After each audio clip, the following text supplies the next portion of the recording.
Y pues, de verdad es un honor. Muchísimas gracias a todos los que nos acompañan. Veo caras conocidas y caras no tan conocidas, pero qué bueno que estén aquí.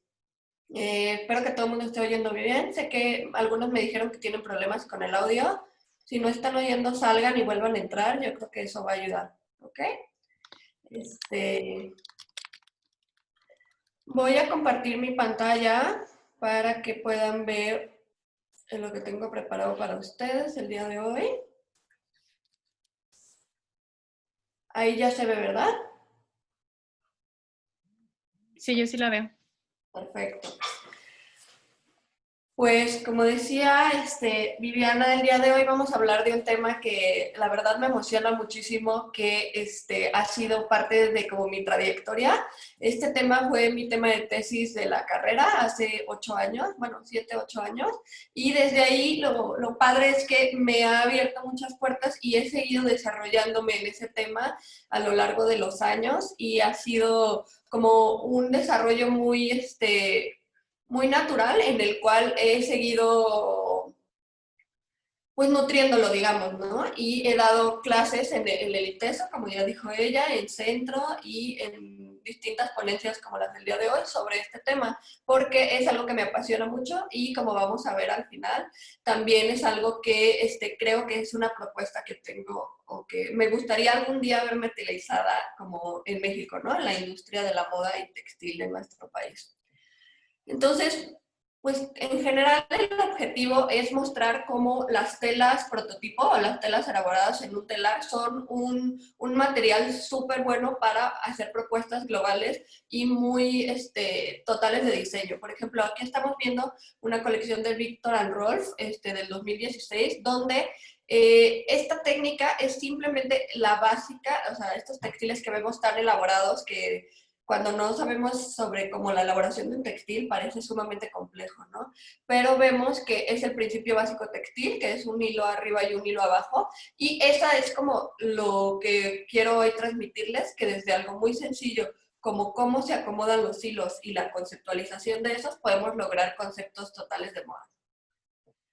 También creo que el textil ha sido muy poco valorado de repente en la industria, en que el textil es parte de lo que nos da conceptos totales de moda. El textil es parte del éxito de un diseñador, de su propuesta, de lo que a veces las personas cuando vemos las pasarelas o vemos las piezas, no entendemos todo el desarrollo que hay atrás o toda la tecnología o todo el trabajo, ¿no? Pero creo que quien ha tenido el honor y puede tocar textiles de alta costura o alta gama, puedes apreciar este terminado, estas, o sea, de verdad te das cuenta de que ahí está el valor de la prenda en su gran mayoría y obviamente también el corte, la confección y pues el valor de la marca suman un plus, ¿no? Pero el textil es por lo menos una parte del 50% de la razón de compra o de no compra de un consumidor acerca de un producto. También sé que aquí hay personas que no se dedican forzosamente a la moda, entonces quería explicar como rapidísimo, así un poquito como qué es, ¿no? La industria de la moda y el lujo y cómo es que llega el textil a ser una pieza clave ahí. La moda realmente es una muestra de la transformación de nuestros tiempos. A mí siempre me ha gustado muchísimo este tema de cuando podemos ver como las cronologías de la moda, cómo van avanzando los años y cada vez te das cuenta que la moda es una posición política, es una posición histórica, porque después de la guerra las personas empezaron a utilizar prendas mucho más osadas, o durante la guerra porque las mujeres se permitieron ciertas cosas porque no había hombres en sus casas. O sea, siempre tiene que ver con una postura política, social y un momento histórico, ¿no? Entonces, sí, se ha ligado muchísimo a la moda como algo muy frívolo, algo muy, poco, con poco sentido, a veces demasiado algo allá que no entendemos ni cómo surge ni quién pone la idea y luego dices, ay, justamente estábamos hablando con un amigo de que Balenciaga ahorita esta última colección sacó una bolsa en forma de lonchera y decíamos, es que ¿cómo que una bolsa en forma de lonchera? ¿No? Pero tiene mucho que ver con lo que estamos viviendo ahorita en la moda, ¿no? Y para las personas que entienden ese concepto tiene mucha importancia y tiene una razón de ser. Entonces creo que justamente ahí es donde ancla estoy anclando esta definición, ¿no? Que refleja una transformación de una sociedad, de un tiempo y de la manera en que el estilo de vida se ve reflejado. Y también la moda, por consiguiente, es un acto de comunicación. A la hora de que, por ejemplo, empiezan las minifaldas, es un acto de comunicación de la mujer hacia el hombre, hacia la sociedad, de estoy siendo independiente, puedo mostrar mi cuerpo, ya me estoy revelando, ¿no? O sea, siempre es un acto de comunicación. Por ejemplo, el jean, pues ahorita es una prenda que utilizamos todos súper cotidianamente, pero el jean viene de una historia de obreros, de un trabajo duro, y el jean originalmente estaba hecho para durar muchísimos años. Hoy en día cualquier jean, después de 2 años, ya está todo aguado o así, ¿no? Pero Levi's, por ejemplo, justamente su logo son 2 caballos jalando un jean, como muestra de este jean aguanta 2 caballos jalándolo, ¿no? O sea, esto te va a durar para siempre. Entonces, muchísimas marcas y muchísimos textiles y tienen muchísimo que ver con la historia, ¿no? Con cómo se conceptualizaban las cosas. Entonces, aquí vengo, ¿no? El hecho de la comunicación. Bueno, todas las imágenes que ven, abajo pongo la referencia de qué colección es, y todas son piezas que se pueden elaborar, no que fueron forzosamente elaboradas en un telar, pero como quiero mostrar en esta presentación que el telar podría ser una propuesta de diseño, pongo muchas piezas que pueden ser elaborados en un telar y hacer la propuesta, ¿ok? Y son colecciones que ya pasaron, que ya existen y son propuestas concretas de moda. Entonces, por eso estas imágenes las elegí, para que si alguien después quiere la presentación o cualquier cosa, al final habrá una lámina con mis datos y con muchísimo gusto se las puedo proporcionar.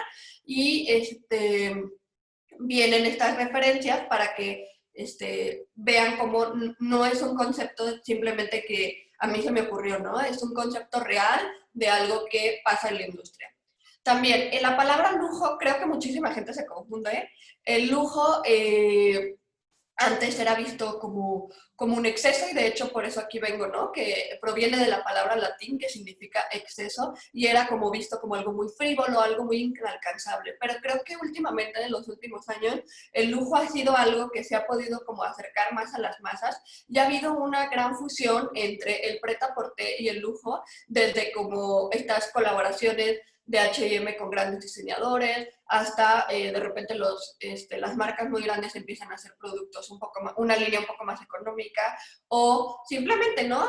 Siempre me encanta este ejemplo de que en la moda y en muchísimas industrias la piratería está muy, muy, muy mal vista, ¿no? Pero en realidad la piratería, en cuanto me refiero a la piratería de Zara y así, no de fake, de copiar una bolsa Louis Vuitton en un mercado, sino como realmente esta piratería dentro de la moda, porque dentro de la moda hay piratería, y la piratería es parte de lo que permite que la moda siga, porque es la que hace los sueños. No sé si me explico. Alguien se compra un saco Chanel que no puede pagar el saco original, que te va a costar entre 60,000 y 150,000 pesos. Entonces se compra el saco de 1,500 pesos de Zara, pero tiene este poder aspiracional, entonces sí le alcanza para el labial, ¿no? Entonces estamos viendo cómo el usuario lleva a una conversión de compra a una necesidad a través de un acto de piratería o venga de copia, y en realidad a Chanel le conviene. Claro que socialmente, y claro que laboralmente, y claro que la industria jamás lo va a aceptar, porque para ellos es como de, ay, nos hacen daño, pero pues la realidad es que si realmente fuera algo que les hiciera mucho daño, ya no existiría, no hubiera unas necesidades necesarias, ¿no?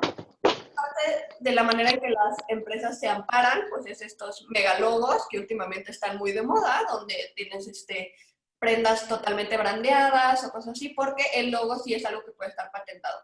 En la moda es muy complicado la patente porque, por ejemplo, esta chamarra, si otra marca lo hiciera con el bolso 2 centímetros más arriba, ya no es la misma. Entonces, el tema de patentar algo de el derecho o sea, es muy, muy, muy complejo en ese asunto, y la realidad es que también se dan cuenta que la manera en que la industria funciona es muy aspiracional, entonces esto funciona. También parte de lo que tiene la industria del lujo, que es lo que le da este valor, es que tiene los mejores insumos que la industria ofrece. Bueno, eso específicamente la alta costura. Quiero decir, las empresas de alta costura están obligadas a utilizar la mejor marca de los mejores insumos de pieles, los mejores plumas, los mejores herrajes, y dentro de la misma industria ya tienen las empresas que hacen eso, y a veces son entre ellos mismos, ¿no? De hecho, ahorita vamos a ver un ejemplo. Y también creo que el concepto de lujo ha ido evolucionando últimamente y últimamente el lujo se puede ver como ciertas... el lujo puede ser vivir cerca de tu casa, el lujo puede ser haber tenido unas vacaciones de un mes, o sea, creo que el concepto de lujo ha ido cambiando, ha ido evolucionando y es mucho más que una prenda o algo que tienes puesto de 150,000 pesos. Creo que es un nuevo concepto, algo que se ha ido gestionando más y más últimamente y justamente también considero que después de esta pandemia, después de este año, nuestros conceptos de lujo van a cambiar. ¿No? Un lujo va a poder ser ir a un concierto en Santa Paz o algo así, ¿no? Creo que justamente la moda se va a ir transformando con nuestros tiempos.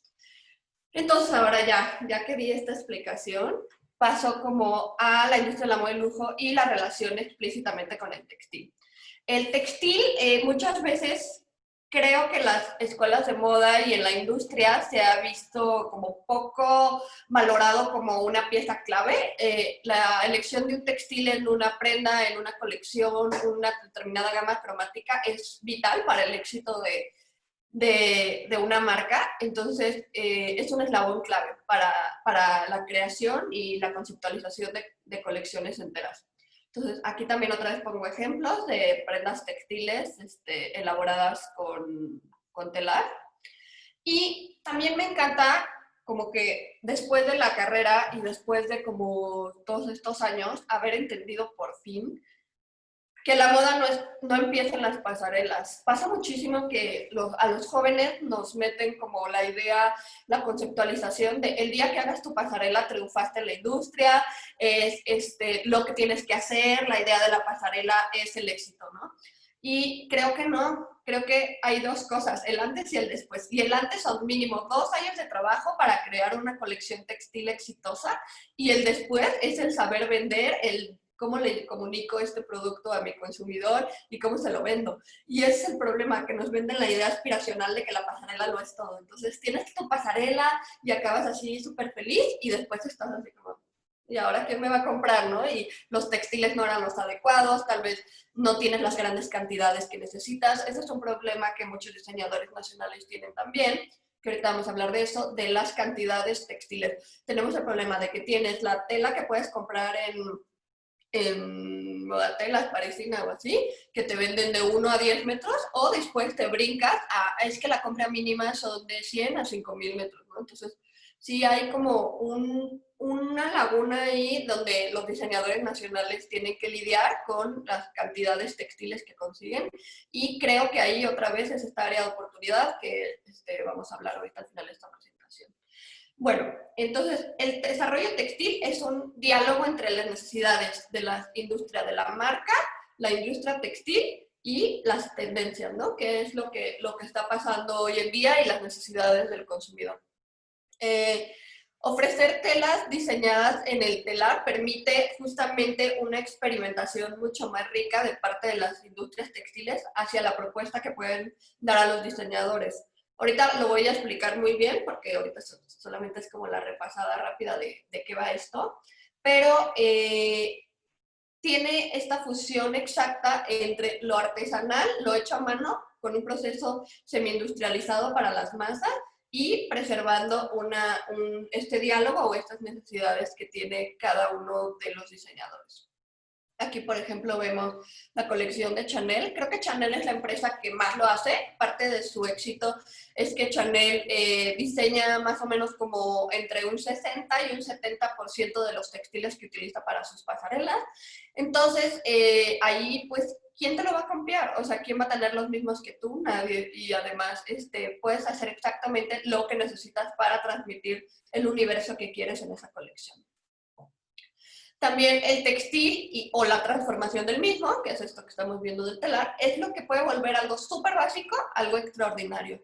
Y eso es algo muy, muy importante que también siento que en las carreras o a las personas que hacen moda les falta mucho tener claro. El textil, simplemente que sea el textil adecuado para la prenda adecuada, puede ser muy importante. Hay una diseñadora americana que me he dado cuenta que hace mucho eso, se llama Ellen Fisher.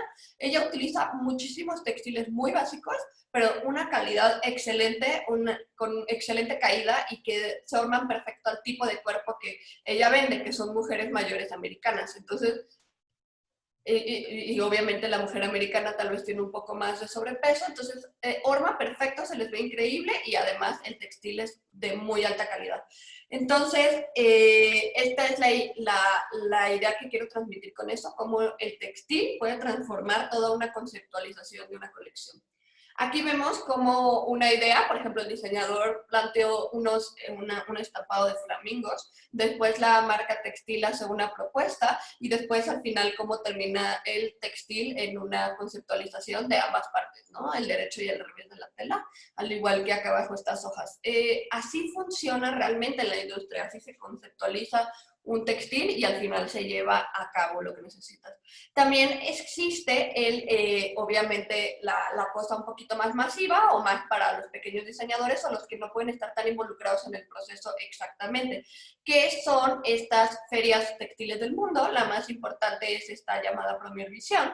Premier Vision se hace en varios países, la que yo he tenido el honor de ir es en París y donde las casas de moda hacen sus presentaciones de sus propuestas textiles 2 años antes de que los diseñadores conceptualicen las colecciones. Entonces, a eso me refiero de que es un proceso mucho antes de que el diseñador haga su colección. Y esto viene todavía con los cazadores de tendencia o las casas de tendencia 2 años antes todavía. O sea, es un concepto total de moda que incluso se adelanta a lo que está pasando históricamente, ¿no? O sea, por ejemplo, muy probablemente los textiles elaborados para este año fueron pensados hace 2 o 3 años pensando, ¿y qué va a pasar si Trump pierde las elecciones o qué va a pasar si Trump gana las elecciones? Entonces hacen toda una labor de investigación social alrededor de eso y dicen, ok, si Trump gana las elecciones, muy probablemente vamos a tener no sé, es por decir algo, ¿eh? Va a empezar a haber muchas marchas, entonces vamos a necesitar un textil que te proteja de los gases lacrimógenos, por decir algo, ¿no? Pero la cosa lleva a ese tipo de pensamiento muy específico desde cómo va a estar la industria económicamente hasta cómo está actualmente. Hace algunos años hubo una crisis muy grande en el algodón y veníamos de toda esta conceptualización de textiles naturales, todo el mundo quería hacer cosas con textiles naturales y de repente hubo un cambio. Yo me di cuenta que los diseñadores empezaron a proponer muchas fusiones textiles, 50% algodón, 50% poliéster, mezclas y así, y fue que investigué y fue justamente eso. Hubo unas grandes sequías que se perdió la mitad de la producción algodonera, entonces para contrarrestar y para económicamente poder solventar la industria, se puso de moda los textiles sintéticos. O sea, todo es un factor económico-social y desde ahí hablo cuando digo que la moda es un concepto total de nuestros tiempos. No solamente es ok, traigo esto porque está de moda el púrpura. No, traigo esto porque el poliéster lo traigo porque hace 2 años hubo una sequía de algodón, entonces no hay algodón, entonces nos dicen que lo de onda es el neón y poliéster. O sea, nosotros estamos haciendo una demostración política y social y de nuestros tiempos más grande de lo que creemos, ¿ok?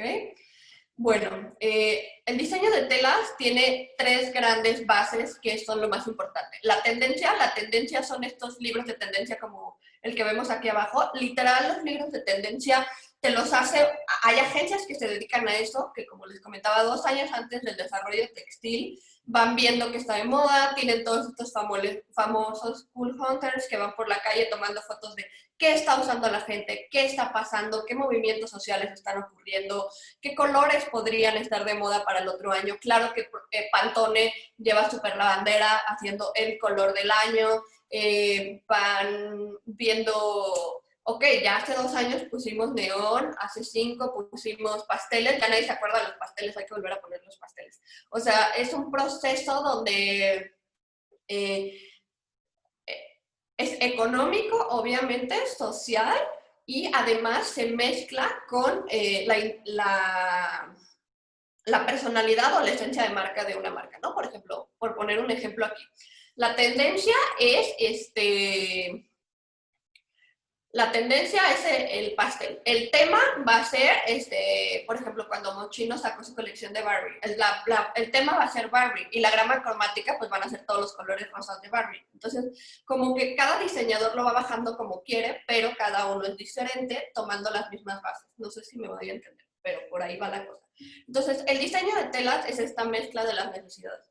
Lo que está súper fuerte es que, por ejemplo, estos cuadernos de tendencia, las marcas los compran y te pueden costar desde 500 euros hasta 50.000 euros. O sea, hay desde el que viene con el disco, con todas las imágenes, las muestras textiles, solamente imágenes, solamente las tendencias principales, todas las variantes, todas las referencias. Por ejemplo, a mí me encanta esta colección, la colección de otoño-invierno de Chanel 2014, fue la del supermercado. Y esta colección fue la que yo tuve el honor de diseñar algunos textiles ahí en Malia Kent.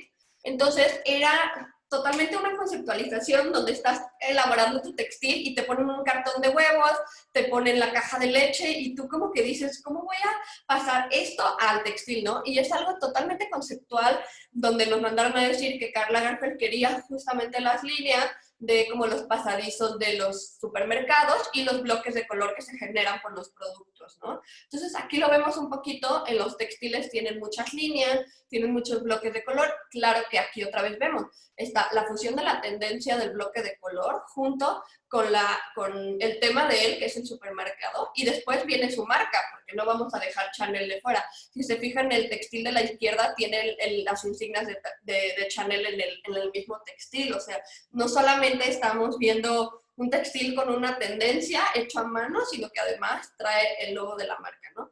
Entonces, por eso este tipo de productos es tan caro y además por eso es tan difícil de replicar, porque estamos encontrando un producto único que ofrece un concepto total de moda.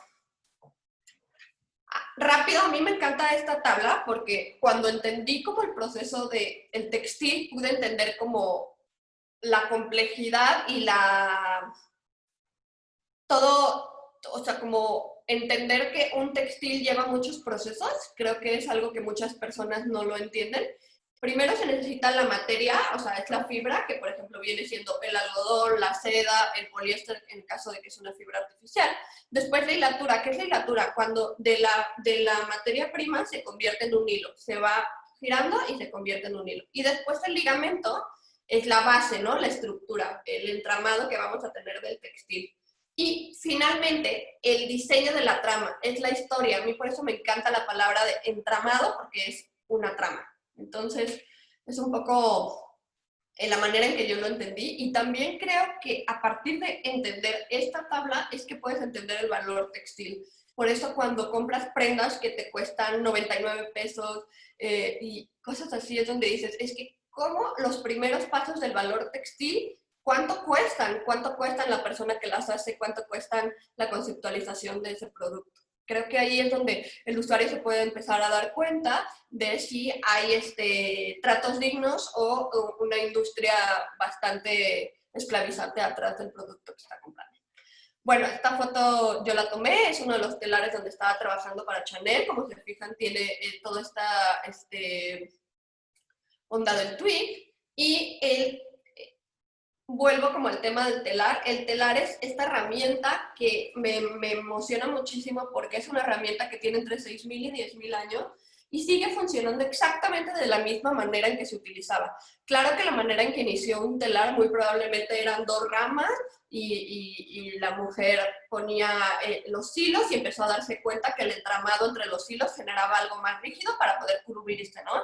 El textil empezó como una respuesta a las inclemencias del clima para el usuario, ¿no? A lo que es hoy, ¿no? Toda la industria.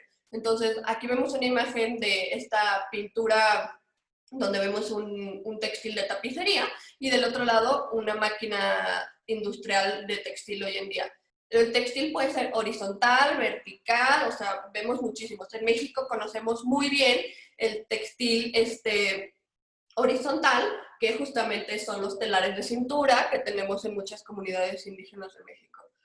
Pero en realidad, sea manual, sea un cuadro, porque también existen telares cuadrados, es una máquina que sirve para tejer. Tejer es el entrelazamiento de hilos la urdimbre y la trama, que son los hilos que se cruzan, como ven en el diagrama de aquí abajo, y para generar un textil. Es un entramado de hilos, los cuales se van uniendo para generar una estructura que nos permite unirlos y generar un textil. Hay muchísimos tipos de telares, como les explicaba. Aquí otra vez un telar en el cual yo estuve trabajando, unas telas de alta costura, que costaban 500 euros el metro, porque pues es un textil que se hace 100% a mano. Del lado derecho vemos los telares de cuadrados, que son, por ejemplo, los telares donde yo doy clases a los alumnos, porque son súper básicos. Es literal un cuadrado donde pones el hilo y a mano lo vas metiendo, ¿no? Pero el chiste es entender como de dónde viene el textil. Y lo maravilloso y lo que a mí me emociona mucho es que siga siendo el telar de manera industrial o manual la manera en que hoy en día se hacen los textiles. Entonces, ¿qué nos permite eso? Nos permite fusionar la parte artesanal del telar con la parte industrial del telar, y ahí creo que es el punto de oportunidad. Toda la producción textil está basada en telares. Hay telares circulares, los telares circulares también son los tejidos de punta, pero bueno, ese es otro punto. Y hay muy pocos textiles que no están elaborados en telares. Por ejemplo, la felpa, hay ciertos textiles que son aglomeraciones de fibras, pero realmente es el 2% de lo que se hace en la industria, ¿no? Y bueno, para todo esto hay unas empresas textiles que entendieron justamente el valor de un telar elaborado de manera artesanal para dar valor a su empresa, ¿no?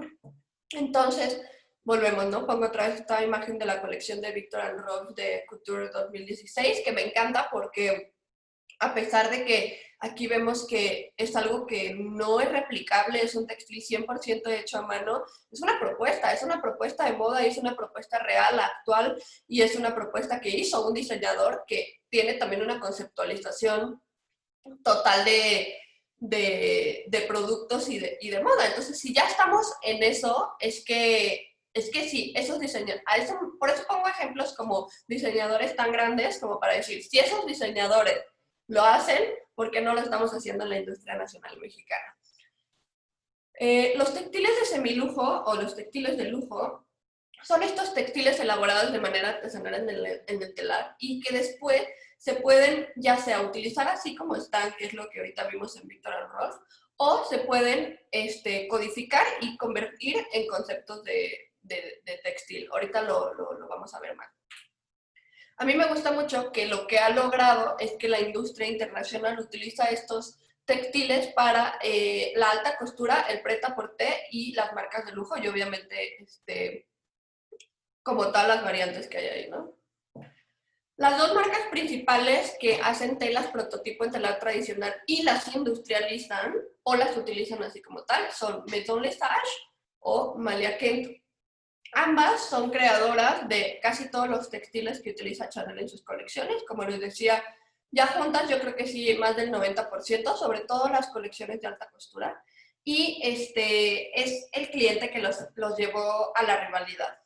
Les quiero contar nomás rápido la historia de estas dos grandes marcas. Malia Kent es una marca francesa de textiles de alta gama, fundada en 1987 por la homónima pues, Malia Kent. Era una justamente estudiante textil que tenía muchísima pasión por hacer textiles muy diferentes. Entonces, como aquí vemos abajo, es un textil hecho de dulce. Ella creaba textiles como con propuestas totalmente diferentes a lo que existía en la industria. Y un día tuvo el honor de presentarle a Chanel sus telas y le presentó unos hermosísimos tweets que Chanel ya empezaba a utilizar este tipo de textiles, pero nadie le había presentado como propuestas nuevas, ¿no? Entonces, ellas crean una fusión y la invitan a crear toda una colección para Chanel sobre los tweets. Lo chistoso es que cuenta la leyenda que presenta toda la colección, se la vende a Chanel y después le dice, bueno, muchísimas gracias por participar, adiós, pues ya, como nos los va a hacer toda una compañía coreana, pues ya no necesitamos más, ¿no? Para la producción la van a hacer unos coreanos. Y ella se quedó así como, ok, o sea, todo mi talento, pues literal me compraron las telas y después la van a maquilar a otro lado y, y para las próximas, pues lo pueden hacer los coreanos también, ¿no? Entonces ella toma todo esto que tenía y va con las otras marcas de lujo y fue que empieza a trabajar con Yves Saint Laurent, con Dior, con todas las otras altas casas de moda, ¿no? Lo que pasa es que la siguiente temporada, claro que los coreanos presentaron unas cosas horribles o nada que ver con lo que Chanel estaba esperando y además, pues una vez que terminaron la producción de la colección, ya no había una propuesta nueva. Claro que le salió muchísimo más barato que haberlo mandado a hacer con Malia, pero no tenía nada que ver con la calidad, con el terminado, ni mucho menos con la creatividad que ella tenía. Entonces vuelven con Malia y vuelven a negociar y ella le dijo, ok, regreso contigo, pero bajo la exclusividad de que a mí me compres las telas de ahora en adelante y además que me permitas venderles también a otros diseñadores. Y así fue el trato. Y creo que esa historia me gusta mucho porque nos da justo esta lección, ¿no? De que una cosa es el diseño de la conceptualización de un textil y después poderlo industrializar, que fue lo que creo que fue muy inteligente de parte de Chanel, bueno, de Gabrielle Chanel, de darse cuenta de que, ok, puedo tener un talento como ella, que me hace una conceptualización de moda, y después llevarlo a algo más industrial para las masas. Creo que eso es lo que hoy quiero como mostrar, pero eso no quiere decir que voy a largar a la diseñadora, que es mi talento neto que tengo ahí, que es la que me produce productos nuevos. Si no tengo a la diseñadora en textil, en realidad no tengo nada nuevo en la siguiente temporada, y ahí es donde pues, te quedas muy atrapado, ¿no? A través de los años la empresa fue vendida a Eve Corion, que hoy dirige Malia Kent, es una exmodelo que tomó la empresa y creó un concepto justamente de la mano de toda esta industria que se llama Décimo en Tissu, que es Décime en Fabric, que para que los diseñadores puedan llegar con una idea concreta justamente. O sea, ella materializó esto de lo que estoy hablando muy concretamente. Los diseñadores, oye, quiero un textil así, así, así, y ellos te lo hacen. Entonces, la gran ventaja que tiene Malia Kent en la industria, que yo me he dado cuenta, es que utiliza materiales que nadie usa. Hacen muchísimos diseños con textiles de papel, con textiles, listones, hilos neón, tienen más de 4,000 tipos de hilos distintos para la realización de sus telas y se atreven mucho a utilizar materiales muy diferentes a los que otras empresas textiles utilizan. Tienen todo un imperio de stagers, de practicantes, a los cuales pues tiene ahí todo el tiempo haciendo propuestas creativas. Lo que hacen ellos es que ellos también, justamente lo que les comentaba, ya tienen también el proceso de maquila. Entonces, diseñan un prototipo textil, un stagiaire diseña un prototipo textil, lo codifica, lo mandan a la fábrica y a la semana ya tienes 1 metro de tu tela, ¿no? Y es solo una muestra. Entonces puedes ver el producto real, el producto tangible, lo prueban, hacen pruebas y dicen, no, esto no, o esto sí forma parte de las nuevas colecciones. También lo padre es que, por ejemplo, si algún hilo no funciona el color o algún material no fue el óptimo porque se dañó en el proceso o lo que sea, pueden hacer ahí el cambio. Hay tanta necesidad en la industria de este tipo de textiles que, como ven aquí, esta empresa exporta el 70% de su producción y está presente en las mejores ferias textiles del mundo. Y crean más de 5,000 telas nuevas por año. O sea, es un mega equipo de diseño preparadísimo. Cada uno de los textiles se hace mínimo en 4 o 5 colores diferentes. O sea, tú haces una propuesta en azul y después le dan variantes al amarillo, al verde, para que los diseñadores, si eligen un textil que les gusta, lo puedan replicar en sus colecciones en diferentes coloridos. Eso está muy padre. También, por ejemplo, puedes comprar el derecho de una telas. Recuerdo en el 2014 que yo estuve ahí, en Lanvin, sacaron unas telas tornasoles como en colores negros, púrpura, como que brillaban por una colección un poco rock, sesentera. Entonces, compraron el textil que Mali había hecho con ese tipo de atributos que ellos necesitaban y normalmente te cuesta entre 60 y 100 euros 1 metro y ellos lo compraron a 100 a 150 porque compraron la exclusividad de la tela y ya no se la podían vender a nadie más. Entonces, así funcionan haciendo pactos, justamente como dices, alianzas con los diseñadores y tienen 2 líneas principales. Tienen el textil diseñado en computadora que aún así es maravilloso, a pesar de que lo hace una computadora, a mí se me hace increíblísimo este concepto de poder llevar a una imagen, no es un print, o sea, creo que esa es la parte que quiero transmitirles, es que como vimos aquí, ¿no? La Frida, acá lo que vemos aquí, no es un print. Esta Frida literal está tejida en la tela, o sea, esto estuvo hecho a computadora, pero la Frida está tan perfectamente codificado que el hilo pasa exactamente para hacer el contorno del rostro, las formas, todo, ¿no? O sea, aún a pesar de que esa computadora me parece que logran unos textiles maravillosos, y después sí están los textiles elaborados en el telar, los cuales son muchísimo más básicos, no puedes hacer formas tan detalladas, ¿no? Como un rostro, puedes a lo mucho hacer círculos, cuadrados, formas más geométricas, que es donde, por ejemplo, ahí estuvimos haciendo estos textiles para Chanel, y a pesar de que la conceptualización era huevos o era cajas o cosas así, pues solamente podíamos tener como ideas un poco más abstractas. ¿Ok? Luego, aquí otra vez muestro los materiales, esos sí los son de papel y son como los de las bolsas de Walmart verdes que todo el mundo tenemos mínimo una en nuestra casa. Como este tipo de material, que es un tipo de hilo plastificado, que sí es lavable y sí es reutilizable. Y una vez que obtienes la tela, al estar haciéndola, tienes que ir codificando. Hace poquito vi la nueva serie de... Not like to see these young men fix their foot, start walking off with it. I mean, he was going to bite that guy, the young man, for carrying stuff out. He didn't want him to take stuff away. ¿Ya me oyen? Les decía que... Creo que alguien tiene el micrófono abierto y está haciendo ruido, pero bueno. Les decía que estaba viendo la nueva serie de Netflix que se llama Gambito de Dama, donde van marcando las jugadas de ajedrez en una hoja, y aquí es un poco lo mismo. A la hora que vas metiendo un hilo y vas generando una figura, tienes que ir marcando las casillas de donde fuiste poniendo el textil para después meter esa codificación en la computadora. Digamos que es como tu diagrama de cómo hiciste el textil. Claro que vas marcando, vas borrando, vas volviendo a poner, si hay un cambio tienes que cambiar la línea. Es bastante complejo, pero es lo que nos permite codificar el textil, hacer estas fichas técnicas y poder industrializar nuestros prototipos. Después, los textiles obtenidos en este proceso son los textiles conocidos como de semilujo y tienen muchísima propuesta porque utilizan de verdad, bueno, sobre todo en Malia Kent, la propuesta de valor que tienen es que utilizan muchísimos materiales que no encuentras en ninguna parte. Se atreven a utilizar listones para moños, como ven aquí, hilos sintéticos mezclados con hilos naturales, hilos de papel, propuestas de verdad muy alocadas, y eso es lo que muchos diseñadores buscan, nuevas propuestas que tengan mucha textura, mucha propuesta, pues pelitos fur, cosas así, o sea, cosas que le den nuevo valor.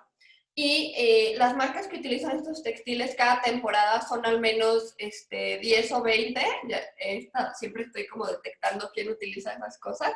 Y por ejemplo esta colección que fue la que yo hice mi investigación como mucho más a fondo, que fue la del 2014, bueno 13-14, otoño-invierno, pues obviamente Chanel usó otra vez muchísimos textiles de esto, Nina Ricci también en la colección que sacó utilizó esta tela verde de Malia Kent, Carvé, que es esta marca que se ha reinventado, utilizó algo muy básico como esta tela de pelitos, pero la utiliza. Givenchy en negro sobre negro, pero también es textil elaborado en telar. Chloé, Courrèges, que también es otro clásico que llegó para reinventarse. Jean Paul Gaultier también utiliza muchísimos textiles elaborados en telar. J.Crew también es de los que esa temporada utilizó muchos textiles, porque como pueden ver tiene muchas bandas. Lo padre de los textiles elaborados en telar es que permiten hacer como figuras geométricas consecutivas muy interesantes. Y además, justo Barcelona, tuve el placer de conocerlo y es uno de los clientes favoritos de Malia Kent porque cada temporada utiliza sus textiles y muchísimas veces me he dado cuenta que reutiliza o reinventa patrones del pasado y les da una nueva visión con textiles de esa temporada.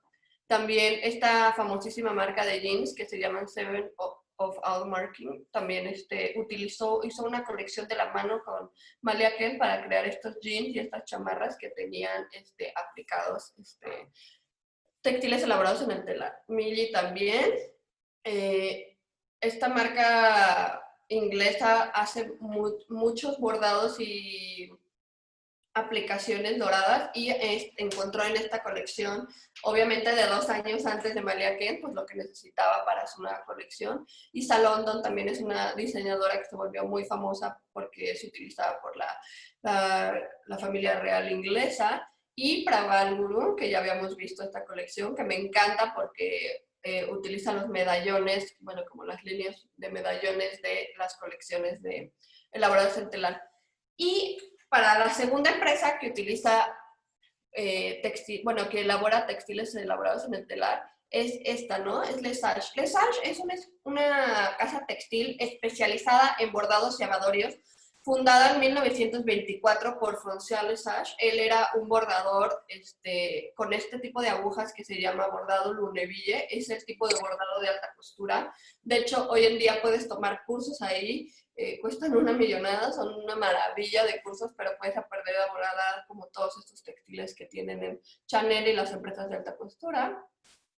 Cada uno de los textiles tiene miles y miles de horas de trabajo. De hecho, esa fue la razón por la cual la empresa se convirtió en parte de métier d'art de Chanel. Chanel tiene como grupos o compra empresas especializadas en arte o en cosas que tienen que ver con el textil para fortalecerse como empresa. O sea, porque tienen mucho dinero y no les conviene que Lesage, por ejemplo, desapareciera. Era una de las razones por la que cual casi desaparece es porque nadie le podía pagar los textiles de alta costura.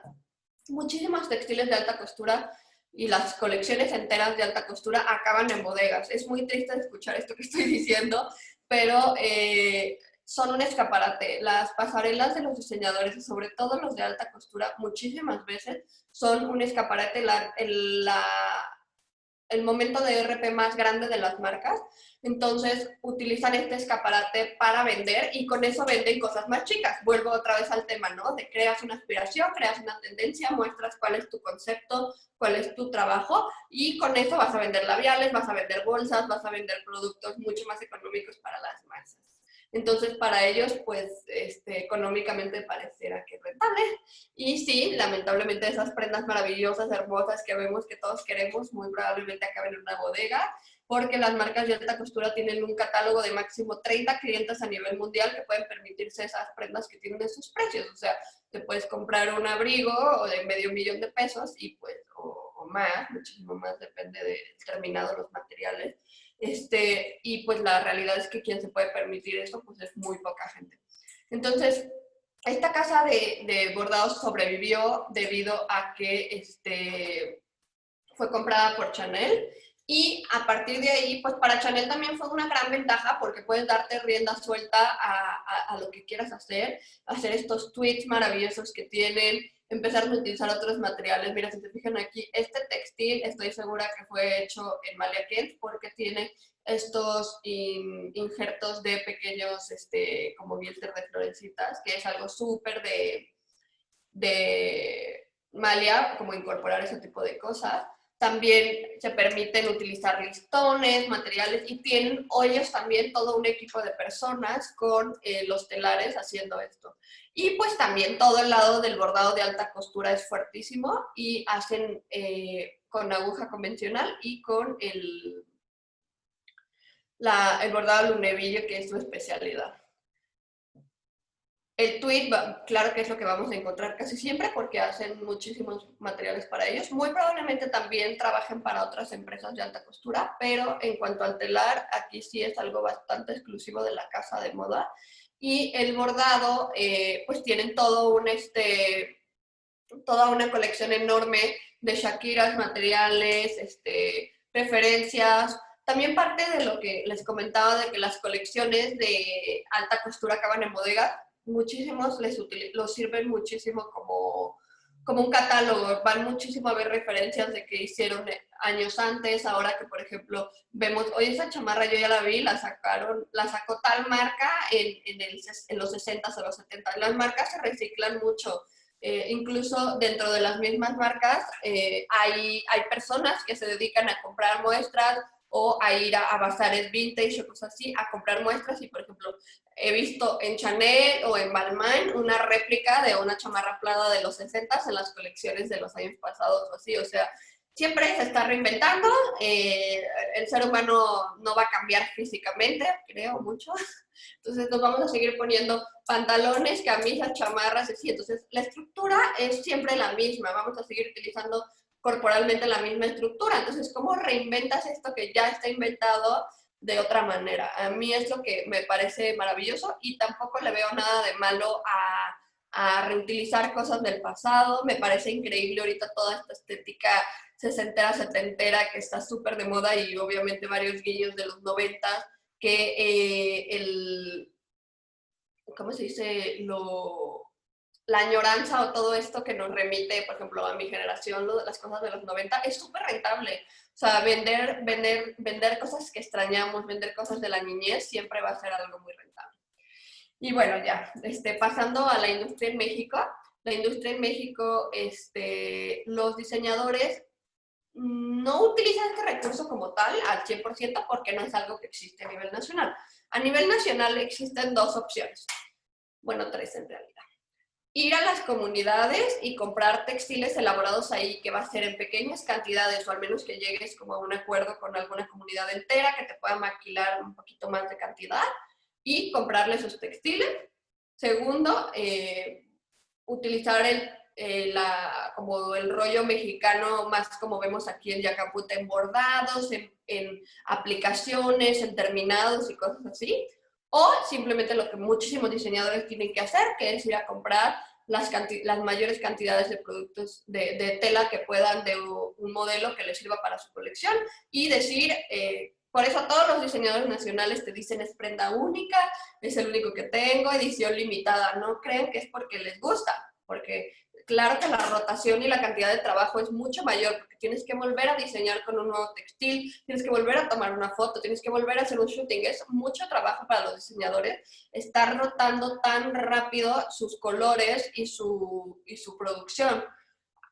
Pero lamentablemente la industria es eso, es o compras 5,000 metros que muy pocos diseñadores tienen la cantidad para hacer esas producciones. Creo que de las pocas empresas nacionales que yo creo que compran así en grandísimas cantidades y las venden, pues a duras penas creo que será Lorena Sarabia, que tal vez no sé qué cantidades venda, pero tal vez ella puede maquilar como varias numeraciones de las prendas. Obviamente cuidado con el perro, que es como el Zara mexicano, maquila muchísimas cantidades y ellos incluso sí han logrado esta fusión con la producción textil y tienen las relaciones óptimas para eso, ¿no?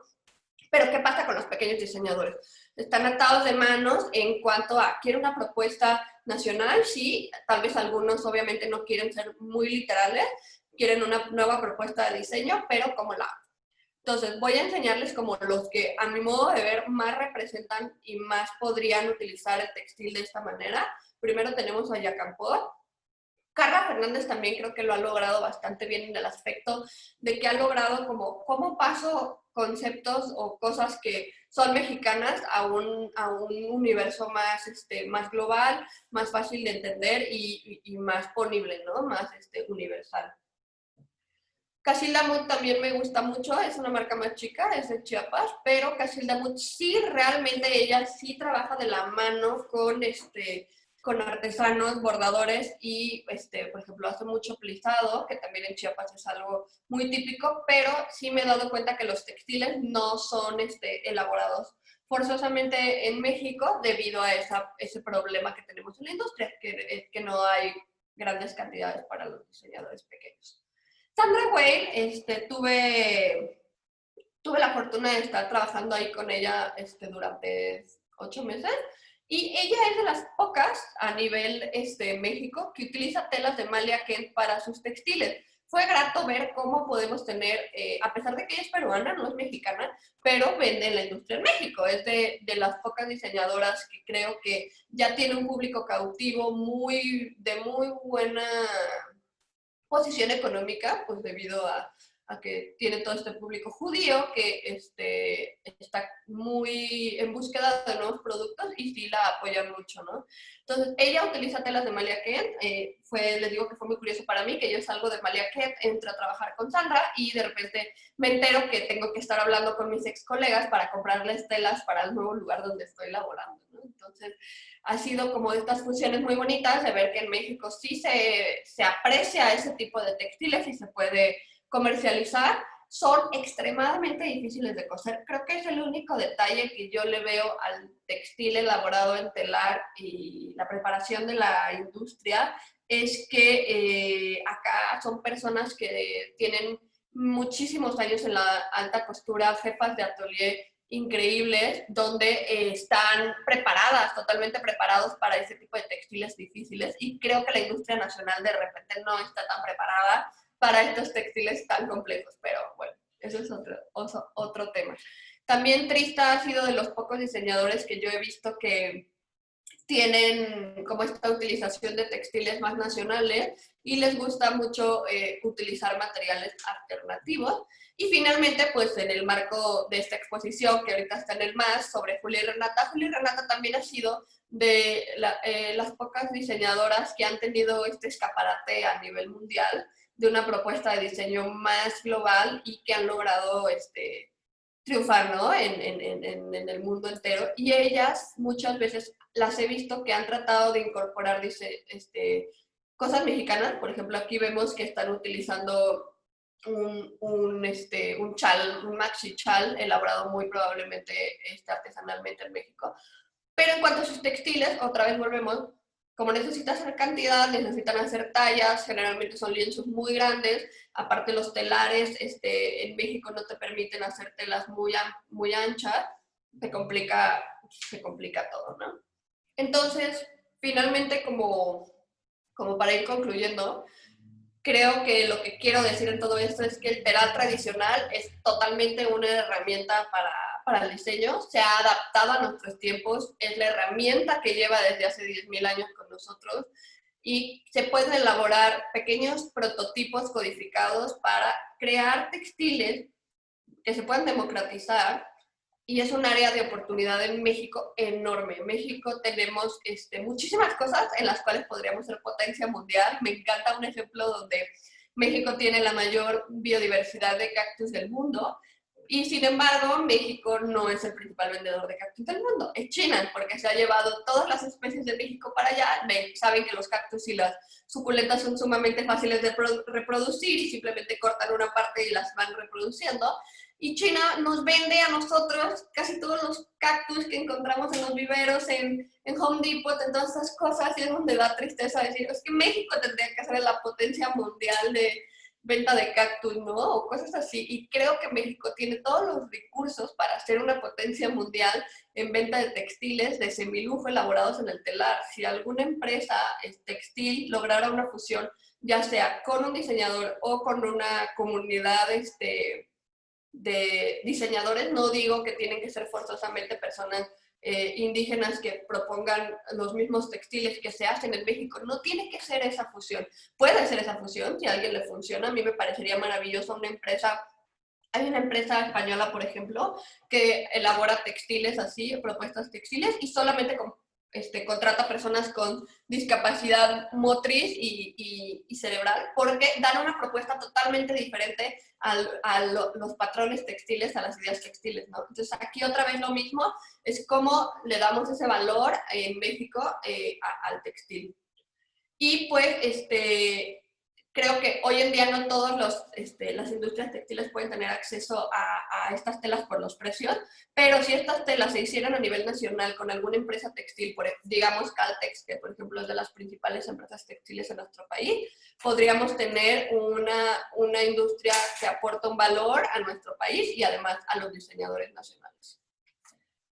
Y pues ahí estoy yo, muchísimas gracias. Espero que se haya entendido al final como mi sueño dorado, eso que creo que podría ser un gran valor para México, una gran aportación. Desde que estuve viendo esto, yo decía, es que como, bueno, aparte como soy originaria de Chiapas, en Chiapas pues te toca vivirlo y ver todos estos textiles maravillosos que hay en nuestro país y decir, es que cómo no somos potencia mundial textil, cómo no somos la propuesta mundial de esto. Y también otra gran cosa que vi es que en México no valoramos mucho lo hecho a mano y no sabemos la mezcla, o sea, no sabemos diferenciar lo artesanal de lo de valor, lo hecho a mano, ¿no? Y creo que ahí es un gran error que tenemos y que debemos de poco a poco ir cambiando y que hay una gran área de oportunidad tanto para los diseñadores como para los textiles y tanto como país. Y pues ahí están mis datos por si alguien necesita algo, la presentación, cualquier cosa. Ahí está. Ananda, muchísimas gracias. Yo quería preguntarle si hay alguien que tenga algún comentario o pregunta o alguna curiosidad sobre lo que acaban de ver. Yo de hecho tengo una pregunta. El telar como tal ha tenido, o sea, es una herramienta que hasta cierto punto nunca se ha modificado, ¿no? O sea, ha ido creciendo, ha ido cambiando en el aspecto de que antes eran dos palos y alguien ponía los hilos y era totalmente a mano, a lo que es hoy, que es algo totalmente industrializado, que es una máquina, realmente es una máquina. Pero la manera en que el hilo pasa a través del textil y la manera en que se utiliza es 100% la misma. Y lo más chistoso es que el telar de cuadrado, de así, se sigue utilizando, o sea, desde el textil básico que se utilizaba, el telar básico que se utilizaba a las máquinas industriales, se siguen utilizando las mismas. Entonces, sí, se ha ido modernizando, ha ido creciendo. Obviamente, durante la Revolución Industrial fue de las principales herramientas que permitió la industrialización, que fue hacerlo, perdón, computarizado. O sea, no computarizado, pero ya era con pedales y Más ya no era mecánico, ¿no? manual, ¿sabes? Un poco más automatizado, perdón, esa es la palabra que buscaba, automatizado. Pero en realidad sigue siendo... Y antes de hacer el proceso computarizado había una especie de cartas, como de cartillas, donde marcaban los agujeritos para que los hilos supieran cuáles tenían que subir y cuáles tenían que bajar, y era como el principio de la computadora. De hecho, la persona que inventó el telar automatizado con cartillas fue parte de lo que detonó la idea de empezar a hacer el proceso de las computadoras. Wow. Wow, ese dato. Bueno, voy a dejar de compartir. Va. Y a ver si alguien tiene alguna preguntilla por ahí. Pues por mi parte... Está hablando alguien, pero Creo que está hablando... el micrófono apagado. A ver, déjame, te prendo... Yo ya. Dale. Ananda, muchísimas gracias por tu ponencia, la disfruté muchísimo. Ay, Yo tengo un par de preguntas. La primera es un poco más histórica. No tengo muy claro si el telar ya se utilizaba en Mesoamérica, o sea, es decir, si el telar de cintura o si fue una introducción española.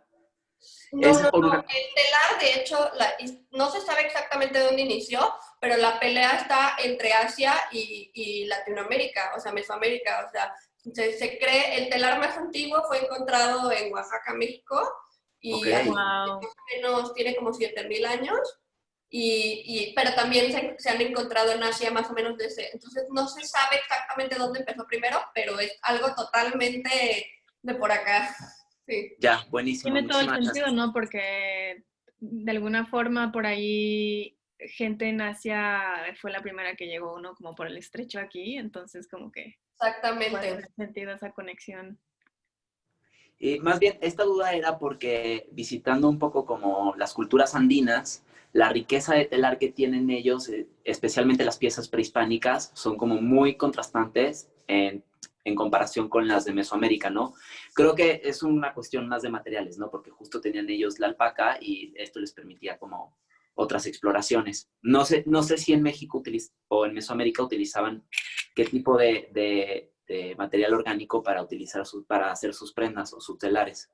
Bueno, en México ya sabes que la lana, sobre todo en Chiapas y así, ha sido parte de lo que han hecho sus textiles. Pero la lana sí, o sea, el borrego sí es una introducción europea. Sí, pero siempre ha habido, por ejemplo, el cáñamo y ¿cómo se llama? El yute fue Sí. parte de lo muy importante en toda la cultura del área de Yucatán y Sudamérica durante muchísimos años. De hecho, México fue el principal proveedor de cuerda a nivel mundial por muchísimos años, hasta que empezó la cuerda de plástico. Sí, Pero sí, era sí. parte del Producto Interno Bruto cañón, y todo eso se utilizaba para hacer petates, se golpeaba más o se hacía prendas, o sea, sí, era Ya, parte de... buenísimo. Oye, y mi siguiente pregunta es con respecto a si tú tienes conocimiento sobre, digo, en realidad la voy a contextualizar la pregunta. O sea, ahora lo que nos has compartido es un poquito como una sensibilización con respecto al proceso y por qué es que el textil o el telar tiene al final un precio tan caro de producto terminado, ¿no? Y eso nos ayuda a nosotros como consumidores, pues justamente a hacer un poquito la conciencia de en cuanto hacemos una compra, si terminamos comprando una prenda de 99 pesos, ¿no? En alguna de estas tiendas de fast fashion, o si mejor invertimos en una prenda como que tiene estos procesos de elaboración. Entonces mi pregunta es si tú conoces algún manual que un poquito a través de el trabajo de a lo mejor de do it yourself, que sensibilice al usuario en cuanto a la producción de estas prendas. Esto porque justo durante como después de la Segunda Guerra Mundial en Italia había una gran preocupación por de los diseñadores italianos por sensibilizar al público y realmente alejarlo del consumo de las líneas de producciones masivas, ¿no? Creo que lamentablemente en México sí estamos como pocos años luz de esas cosas. O sea, creo que parte de la potencia mundial italiana, francesa, alemana ha sido el valorar muchísimo lo nacional. Por ejemplo, gratamente me pasó cuando fuimos a Colombia, cuando he ido a otros países latinoamericanos, que hay muchísimos diseñadores latinoamericanos que venden cosas en tiendas, en los centros, y aquí en México no, realmente es muy contada los diseñadores que se animan, que tienen la solvencia económica para poner una propuesta de diseño, ¿no? Entonces, y creo que también como consumidores sí vivimos bastante poco informados, o sea, muchísimas empresas no transparentan sus datos o sea, como te digo, muchísimas empresas dicen, somos verdes porque reciclamos los textiles de tal cosa, pero realmente no sabes de dónde viene exactamente el textil que estás comprando. Y ese es uno de las grandes cosas que muchas personas demandan en la industria. También está otra parte donde creo que se ha satanizado muchísimo la industria textil como una de las principales contaminantes del mundo, que lo es, pero realmente hay otras que son peores, pero económicamente no convienen, ¿no? Como las petroleras y así, o sea, jamás hemos oído contra las petroleras o como movimientos, ¿no? Y socialmente sí contra la de la moda está como súper enfocado y súper visualizado a nivel mundial. Me parece muy bien, pero creo que tendría que ser así en general con todas las industrias, que el consumidor pudiera tener mayor transparencia sobre los procesos. Súper, gracias. Pues no sé si alguien más tenga una pregunta. Una pregunta. ¿Sí me escucha? ¿Sí me escucha? No te oyes. ¿Y ahora? ¿Me escucha? Se escucha un poquito mejor ya. Comentaste durante tu presentación que das como clases de telar, porque yo hace como unos 2 años tomé un curso de telar de cintura, vinieron de hecho unas artesanas, me parece, de Chiapas también, pero la verdad es que pues sí es muy, muy difícil y el curso duró un fin de semana, entonces pues no se aprende tanto en un fin de semana comparando con toda la experiencia de todos los años que tienen estas mujeres. Entonces, me preguntaba si sabes dónde podemos como tomar ese tipo de cursos o si ustedes los impartían. Yo daba en la carrera de diseño de modas del ITESO, la clase de textil, y justamente ahí pues era un semestre entero, ¿no? De ver todo esto que vimos ahorita así súper rapidísimo, pero verlo un poco más, más pausado y también hacer muestras textiles. Y justamente la idea era canalizar también a los estudiantes a esto que les estoy comentando, ¿no? De haces una muestra en un telar y cómo eso lo llevas a tu colección, cómo puedes crear un concepto global a través de ello, ¿no? Claro que no teníamos las facultades económicas ni el material para desindustrializarlo, pero lo ideal, así en un mundo ideal, era que ese textil, el diseñador después pudiera codificarlo y hacer su, prenda, su serie, ¿no? De prendas para lo que necesite. Hice eso y también en centro di, pero más especializado a joyería textil, porque como también hago joyería, fue como una fusión entre textil y joyería. Y he dado pequeños talleres, ¿no? De esto, en un fin de semana, 2, 3 días, telar y ahí ponernos a hacer tela. Más que nada como así en plan experimentación en un telar tradicional de marco, que es el cuadradito. Y ya, eso es lo que he hecho sobre esto. Gracias. No, a ti, Scarlett. ¿Alguien más tiene alguna pregunta o comentario para compartir?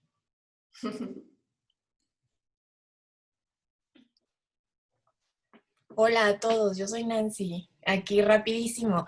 Este es un comentario. Bueno, primero, gracias Ananda por todo, por el tiempo, por la investigación. Es como comentario y les voy a tener que buscar el dato porque en este momento soy pésima con nombres y todo esto. Hay una diseñadora que tiene una tienda aquí en DF, por el Parque México.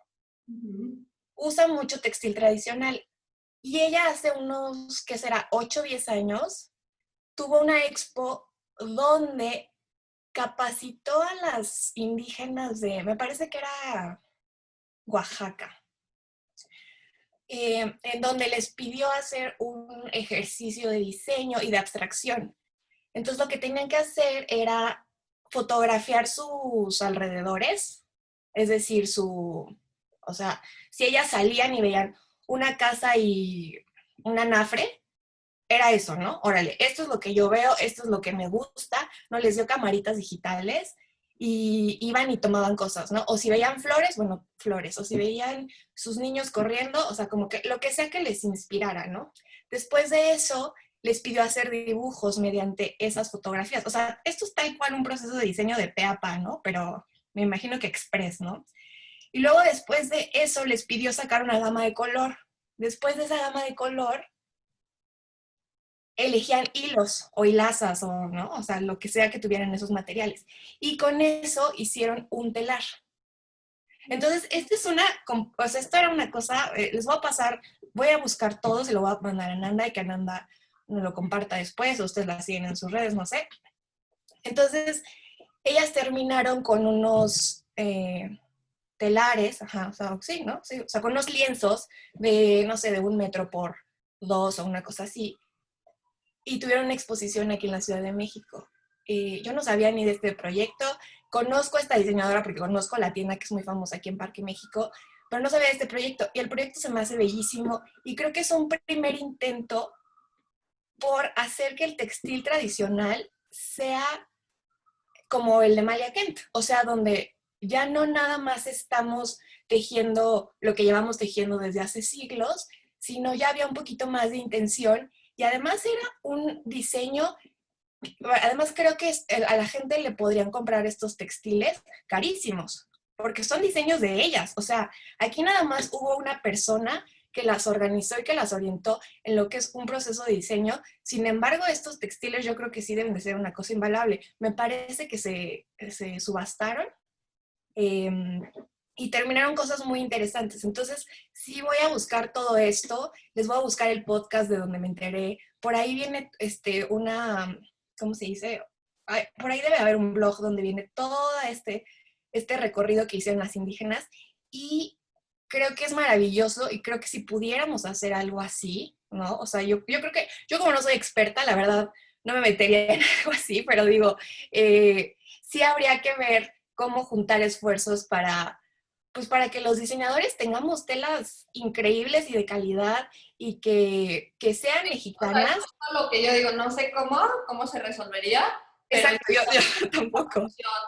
hay tantos diseñadores textiles que salen todo el tiempo de carreras, hay toda esta bravaja indígena increíble en nuestro país. ¿Cómo hacemos una fusión para crear una industria textil súper novedosa, como lo es Maliaquén, que allá serán los textiles porque tienen Gilter y porque tienen mil cosas, pero acá tenemos justamente lo que decíamos, tenemos lanas, tenemos piedras, tenemos de todo, ¿sabes? Las telas podrían tener cosas increíbles que podríamos, si se fusionara con Caltex, con alguna empresa textilera de Maquila, se puede hacer textiles que sí sean democratizables, o sea, que sí les convengan a los diseñadores y que den un valor agregado. No sé la respuesta de cómo, porque es muy difícil. Creo que también en México tenemos el gran problema, la industria textil y la industria, o sea, la Cámara del Comercio, no, perdón, la Cámara Textil y la Cámara de la Moda están peleados. Entonces, desde ahí estamos mal, porque desde ahí es como de cómo vas a crear fusiones si las dos cámaras principales, que son las que se tendrían que encontrar, no se caen bien. Entonces, es como,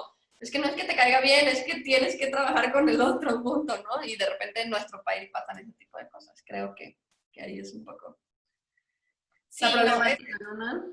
hay que, o sea, este ejercicio se lo voy a pasar porque es interesantísimo, o sea, y estaba llevado más hacia el arte que hacia la moda, porque terminaron siendo cuadros tejidos. Ya. Entonces, pues otra vez estamos alejados, ¿no? De lo que ya se tiene que comercializar y lo que podría funcionar para prendas de vestir. Pero, Como este taller que está aquí en Guadalajara, ¿no? El taller mexicano de gobelinos, que es de las pocas empresas que hacen gobelinos a nivel nacional. Los gobelinos son estos como tapetes gigantes que se utilizaban en los castillos para mantener el calor adentro de los castillos. Y ahora pues obviamente es algo totalmente ornamental, pero justamente es lo que dice, ya son obras de arte porque los diseñadores mandan, quiero que hagas tal pintura y literal la pintura la hacen en hilos. O sea, es una maravilla, sí, maravilla, que debe ser muy parecido a lo que viste, ¿no? sí, no, pues supongo que será cuestión de nosotros los diseñadores organizarnos para conocer a gente que nos pueda introducir, o sea, gente como tú, no estoy hablando, porque llegar a la comunidad es fácil, ¿no? Pero después de eso, o sea, ¿qué sigue, no? Entonces, solo esa parte estaba interesante y pues a ver qué podemos hacer nosotros en el futuro. Sí, porque ahorita tú, por ejemplo, podrías ir a Amalia y decirle, oye, soy Nancy y quiero hacer tal textil, y te lo hacen, y eso es lo maravilloso, que sí te lo hacen, pero a ti el precio de 60 euros el metro no te sale Sí, ni ¿no? loca, ¿sabes? Es como de no. O sea, y digo, o sea, la intención es que se consuman cosas de aquí, de México, ¿no? Como volverlo a hacer circular. Entonces, pues bueno, eso era todo. Voy a buscar esa información, de verdad era interesantísimo y se lo mando a Nanda y ya, lo compartimos. Va, gracias. Muchísimas gracias, Nancy. Pues creo que tenemos tiempo para una preguntita más, si alguien quiere, pues ya estamos. Hola Nanda, mucho gusto. Gracias al museo por hacer este contacto directo contigo y me pareció muy interesante esta manera en que pudiste acercarnos a lo que es la alta costura de una manera tan cercana. Y la reflexión que está sucediendo ahorita, ya después hablando de lo que es el telar y lo que puede ser un telar mexicano.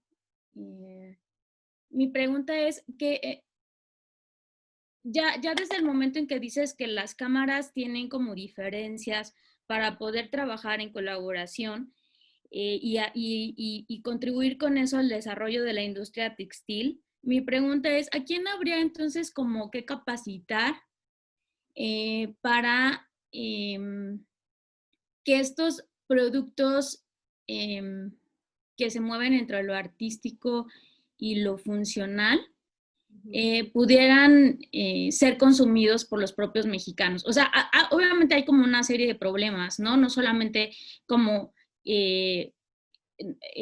una precarización de la población, poco conocimiento de lo que es el diseño, de lo que es la moda, pero entonces, haciendo del lado esta parte de la precarización, obviamente son productos diseñados para un target determinado. ¿Qué más se puede hacer para, como dices tú, democratizarlo? Creo que en México hay muchísima propuesta, muchísima propuesta. Creo que lo que está como mal, o sea, no mal, pero lamentablemente es que tenemos súper, súper metido en la cabeza que lo artesanal vale menos o que lo artesanal es, o sea, menos valioso. Yo, por ejemplo, llegué allá a Francia y era como, ¿qué sabes hacer? ¿Sé bordar? ¿Sé hacer? ¿Sabes bordar? O sea, haces cosas manuales y era súper valorado y era un plus, ¿sabes? O sea, era algo muy bueno. Y aquí en México, ¿quién no sabe bordar prácticamente? Como que todo el mundo es algo de uso muy, muy cotidiano, ¿no? Algo de tu abuelita casi, ¿no? Entonces, sí es como esa visión de México, creo que simplemente con que a estas personas que saben bordar, estas personas que saben de diseño, porque yo sí creo que las personas de los pueblos originarios de México, o sea, todas las personas que ya crean textiles, que tienen, a veces te pasa que ves un huipil o así, dices, qué propuesta de diseño tan cañona, y ahí es donde yo creo que se podría aprovechar para que no sea una pieza única, que sí es hermoso lo de la pieza única, pero a veces hay productos que se podrían conceptualizar en un concepto total de moda. Yo creo que sería simplemente capacitarlas para aprender a codificar esos textiles, que es algo, o a diseñadores, y que es aprender a ir marcando lo que vas haciendo o alguien lo hace acompañando a estas personas o a un diseñador textil. Y después ya es la segunda labor, que sería la de hablar con la industria textilera y que se atrevieran a invertir y a apostar por una industria nacional, que también eso es otro problema porque muchísimos no apuestan por la industria nacional. O sea, las textileras y así, pues hacen muchísimos jeans y así para Estados Unidos o para industrias que no son las nacionales. Entonces, creo que es ahí, fusionar las personas, porque realmente no es tan complicado en cuanto a la capacitación. Creo que el que es diseñador y el que sabe, yo nunca había hecho ese trabajo de crear textil y realmente fue simplemente aprender a utilizar el telar, que si ya lo saben utilizar, ya lo saben utilizar, y es ir practicando y estar ahí así de que pones, quitas, marcas, no sé qué funciona, y tienes la retro de varias personas que están dentro de la misma industria y te van diciendo si el textil funciona o no. Y lo padre es que si se codifica de la manera correcta, volvemos a lo mismo, se pueden hacer muestras. Entonces sacas 1 metro de tu tela y dices, oye, sí me quedó chida, o sabes que veo que tal hilo no queda tanto con la colección, o sea, todo depende qué es lo que quieres presentar. Pero creo que lo más complicado es la coordinación. Sí, y también hay un poquito como esta parte en México, o sea, tú dices, todos sabemos bordar, como que también hay una desestimación de las labores textiles, porque crees que es algo que puedes hacer tú, ¿no? Que ya quiero verlos un día ahí en el telar. Ajá, exacto. Entonces, como que por ese lado creo que se demerita lo artesanal porque creen que es fácil. Y cuando realmente, bueno, yo me dedico a dar talleres de escritura para mujeres, pero los doy desde una analogía con las labores textiles, o sea, con el bordado, con el patchwork o como el fushiko. Entonces, pues o sea, cuando ya te pones a investigar qué significa cada trama o cada bordado o cada personaje incluido en una labor textil, tanto de pueblos, de comunidades americanas, o sea, mesoamericanas, como de otras partes del mundo, pues te das cuenta de la riqueza de la cosmogonía que tiene cada elemento. Y también, o sea, no es como que pongan un color o una figura porque eso es lo único que saben tejer o bordar, sino que hay una serie de conocimiento ancestral, pues que no, o sea, siento como que no tiene que ser tan modelado, ¿no? Porque realmente... Y no está documentado, es que también ese es otro gran problema en México, o sea, la gente ve las prendas y dice, sí, simplemente hicieron rombos, y no saben que el rombo significa el centro de ti, tu universo, tu rollo, y cada cosa tiene muchísimo. Entonces, eso, alguien como diseñador o como simplemente como una industria lo potencializara más, pues es oro molido. O sea, mi modo de ver es como muy, muy, muy valioso. Exacto. Pues muchas gracias. No, de nada, un placer. Muchísimas gracias, Anja. Bueno, pues muchísimas gracias a todos por permanecer aquí en la sesión. Gracias, Ananda, por la información que nos compartiste. Y pues nos estaremos viendo en los siguientes grupos de estudio. Los invitamos a todos a que sigan las redes del museo y nos veamos en la siguiente sesión. Pues muchísimas gracias, un placer. Cualquier duda estoy a la orden si después les nace algo, si alguien tiene alguna propuesta, idea, ya saben. Y gracias, Viviana. Gracias, hasta luego. Muchas gracias. Muchas gracias, mucho gusto. Igualmente.